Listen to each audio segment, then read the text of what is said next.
Hi, I'm Bridget Jankowski, and welcome to the fourth and final body mapping session for Thursday Thoughts at 3.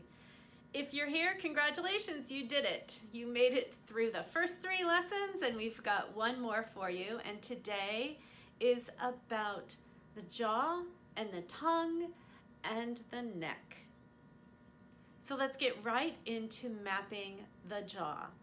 This is probably most relevant for singers, although I know sometimes upper string players and flute players will find some mismappings of their jaw that affect their embouchure or affect their way they balance and use their head and neck and chin on the violin or viola. So, the jaw. We have one jaw. Sometimes an orthodontist will call an upper jaw and a lower jaw, but I think for mapping purposes, we need to only talk about our lower jaw, our mandible.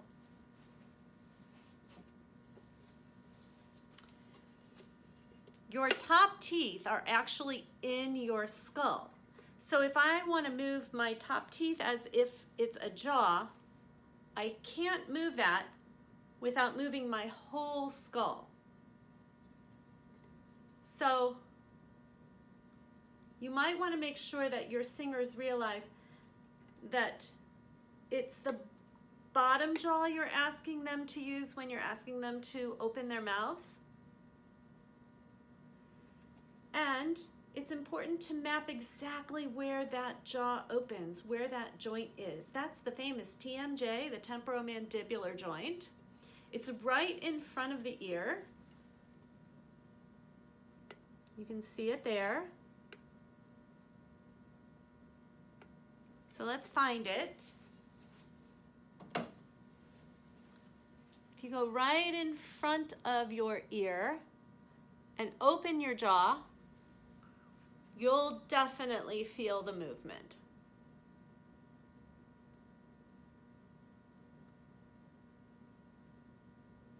There are a lot of mismappings of this joint, and you can try some of them on. And actually, if you see your choir maybe doing something funny when they open their mouth, you might be able to spot how they have their jaw mismapped and just help them find the truth. So some people have that opening mapped down lower. Some people have it mapped too far forward.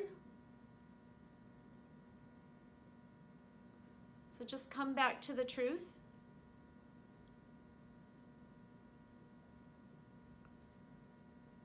And there's a lot of muscles involved in finding freedom of the jaw. And my colleague Amy Leicar did a nice video on freeing up some of that jaw movement. So I'm going to let her take it from here. Now let's think a little bit about some things that we can do to free that. And I'm going to have you take the heels of your hands and I'm going to have you go up in your hair and massage on either side of your skull, above your ears.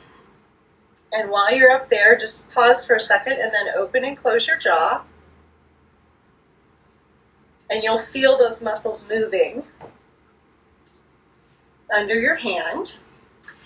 The next thing we're going to do is take our knuckles and we're going to go right under our cheekbones, basically from the jaw joint and then under the cheekbones, just kind of exploring and seeing if some of it feels a little tighter. I've got my AirPods in so that you're not hearing extraneous noises in my house.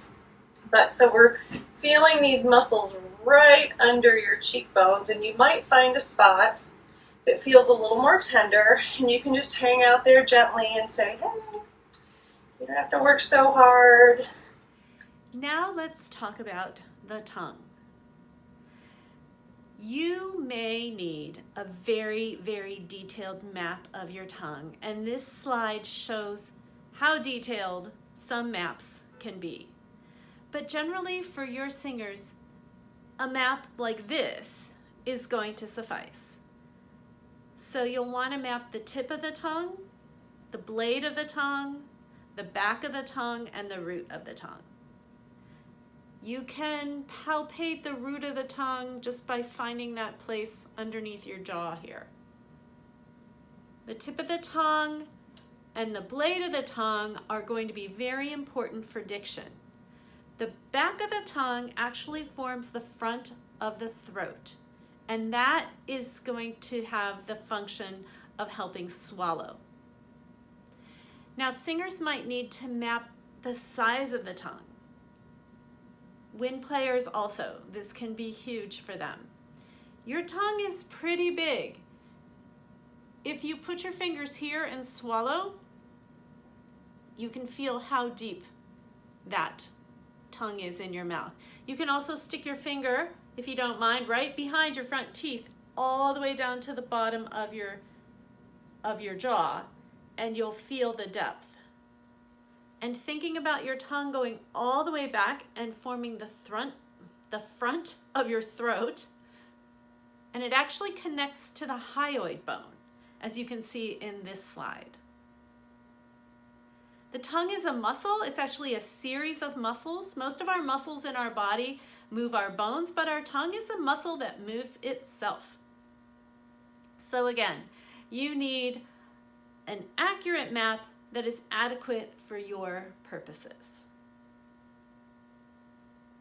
So let's just do some experimenting with finding an awareness of our tongue. You can just roll it around in your mouth and just notice all of the edges and surfaces. Swallow and notice how the back of the tongue functions. Just roll it around and move it. You can feel the sides, the tip, the blade.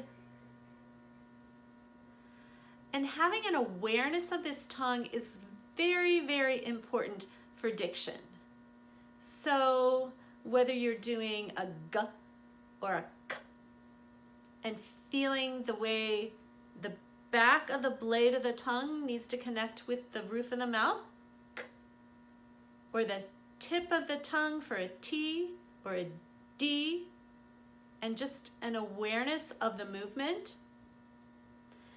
And I think the easiest example that is so effective, at least in my choir, of getting them to be a little bit aware of their tongue and clearing up a diction issue just by noticing movement, is when we have to sing an R.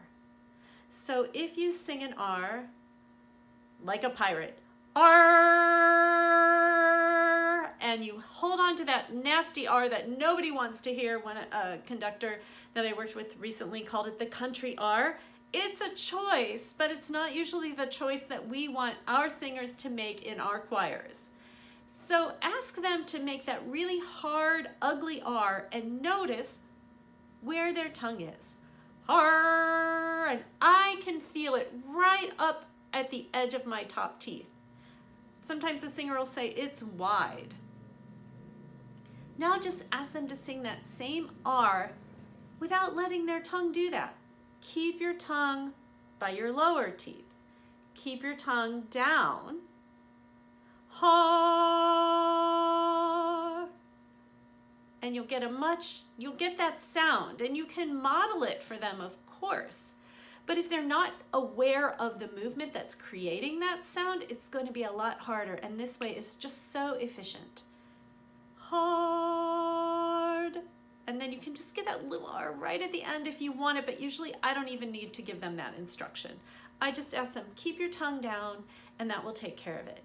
And as you explore this awareness of the tongue and the jaw, you can start to think about diction in terms of movement.